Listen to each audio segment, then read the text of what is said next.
itu, mari kita satu dalam doa, kita berdoa. Segala puji dan syukur ya Tuhan, kami panjatkan di hadapan hadirat-Mu atas segala kasih dan penyertaan-Mu dalam setiap langkah kehidupan kami. Terima kasih Tuhan, bahwa saat ini Engkau masih memberi kesempatan bagi kami untuk membaca serta merenungkan firman-Mu.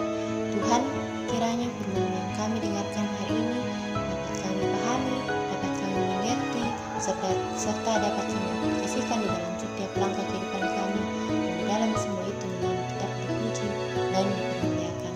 Ya Tuhan, sempurnakanlah doa kami yang kami bawa di dalam dan melalui anak-Mu Yesus Kristus. Itulah Tuhan dan Juru Selamat kami yang hidup.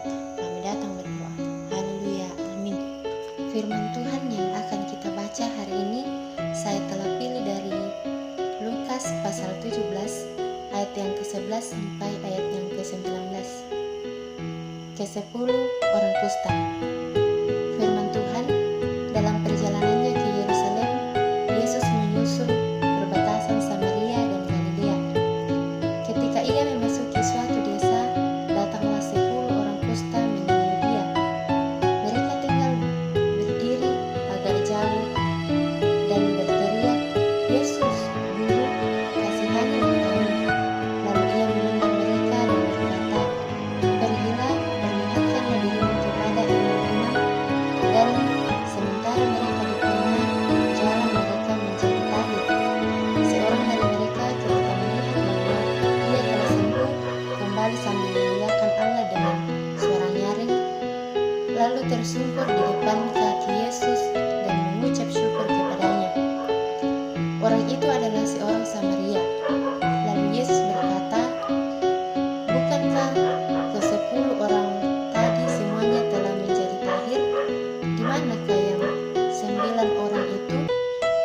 Tidak adakah di antara mereka yang kembali untuk memuliakan Allah selain daripada orang asing ini?"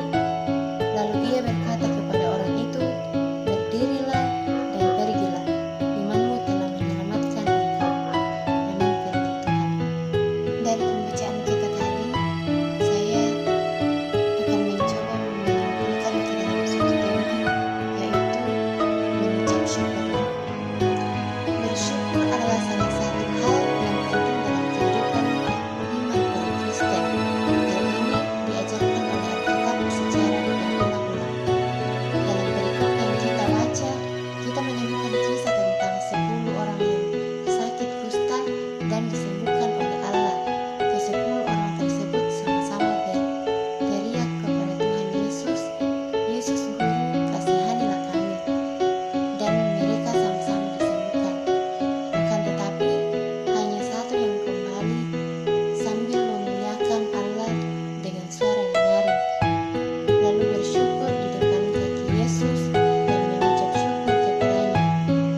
relasi kita adalah relasi anugerah, jika bukan Allah yang berkasih karunia, maka kita tidak akan pernah mendapatkannya.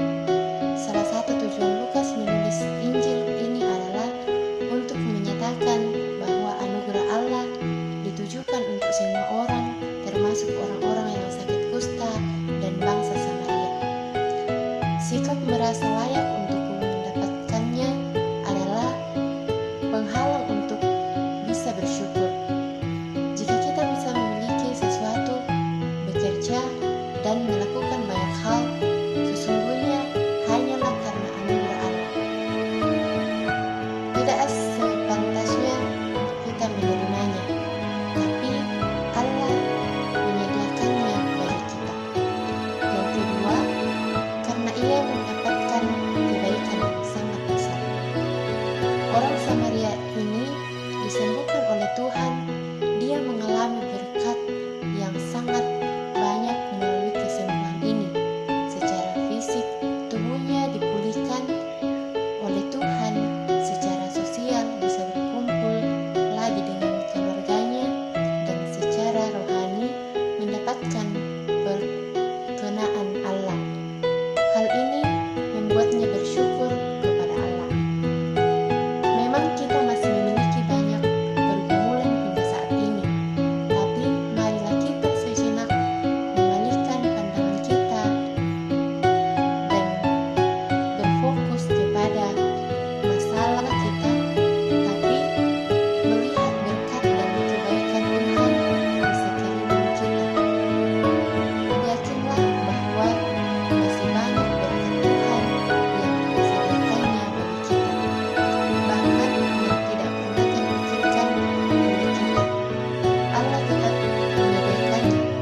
Karena itu, tetaplah belajar untuk bersyukur walaupun pergumulan utama kita belum dijawab oleh Tuhan. Kebaikan Allah yang lainnya tetap masih melimpah dan masih disediakan bagi kita. Tuhan memberkati kita. Mari kita satu dalam doa, kita berdoa. Tuhan Yesus yang baik, terima kasih kami telah mendengarkan firman-Mu saat ini. Berkati firman-Mu ya Tuhan, supaya dapat kami mengerti serta dapat kami aplikasikan di dalam setiap langkah kehidupan kami. Ajar kami ya Tuhan untuk selalu mengucap syukur sesuai dengan firman-Mu yang telah kami dengarkan. Ya Tuhan, ampuni salah kami ya Tuhan. Sambut kami yang berdoa di dalam dan melalui anak-Mu Yesus Kristus. Itulah Tuhan dan Juru Selamat kami yang hidup. Haleluya, amin.